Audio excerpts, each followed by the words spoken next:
It may look straight from science fiction, but it's a state-of-the-art industrial setup housed in a very nondescript building. It's on the Research Triangle campus of RTI International. But before we talk about what happens inside, you must first know why it's here.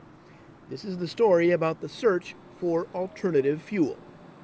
The technology that we're trying to develop is what they refer to as an advanced biofuels technology. What that means is it's a non-ethanol-based, non-alcohol-based fuel that is a direct replacement for petroleum-derived gasoline and diesel-range hydrocarbons. Scientists are searching for a replacement for gasoline, which of course comes from oil. Alternative fuels were all the talk when gas prices were this high. Check the price. And even higher, the talk isn't as frantic when the price is a lot lower.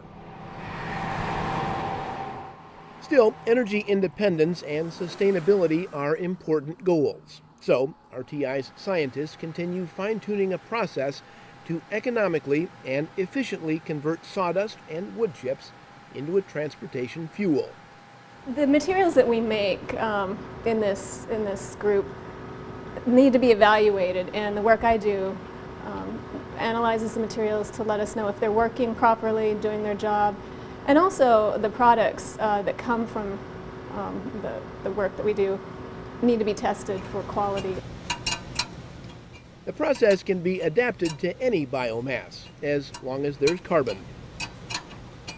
So we're using heat, catalysts, and time to kind of convert things thermally into intermediates that can be upgraded into fuels.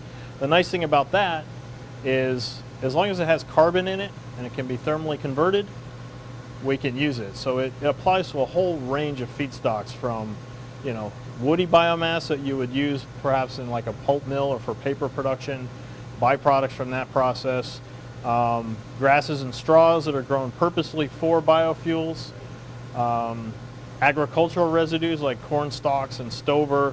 So here's what happens to the sawdust. We start with our feedstock, which in this case is just sawdust. Woody biomass, it's gone through a process. We mix that in a reactor with a catalyst, which as you can see flows similar like water, it's fluidizable. So the catalyst is not only controlling the chemistry of the process, but it's also providing the heat transfer medium that can actually drive the reactions. So we take these two materials in a reactor, heat them up, transfer them around, and then the products from there are three different materials. The first one is unconverted carbon or char. This is much like you would see charcoal in your regular charcoal grill for cooking. We also make an aqueous stream, which is, as you can see, somewhat colored and potentially dirty, but there's a lot of carbon in here that we're trying to recover as well. And then the third material is what we're interested in, and that's our biocrude. This is our organic fraction. Researchers want to recover even more of the lost carbon, but the biocrude then goes into a standard refining process to make a hydrogen-treated fuel. We're using hydrogen to remove undesirable components that are in the intermediate to produce precisely hydrocarbons that fall within the gasoline and diesel ranges. Engineers say the process works, but it's called an alternative fuel for a reason. Biofuels cost more than conventional fuel. The process is competitive when gasoline costs about $3 per gallon. Our R&D targets are all focused on maximizing the process to ultimately drive down the costs so that we can become cost competitive with existing technologies.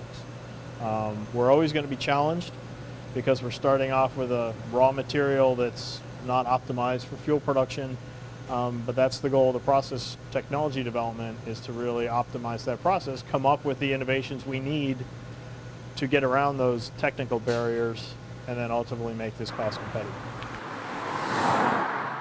But the one thing that we do have an advantage with developing biofuels is the environmental footprint of what we're trying to do. We can actually reduce the environmental greenhouse gas potential of transportation, and that's one of our targets for biofuels, is to really focus on how can we environmentally improve transportation in the country using these biofuels feedstocks.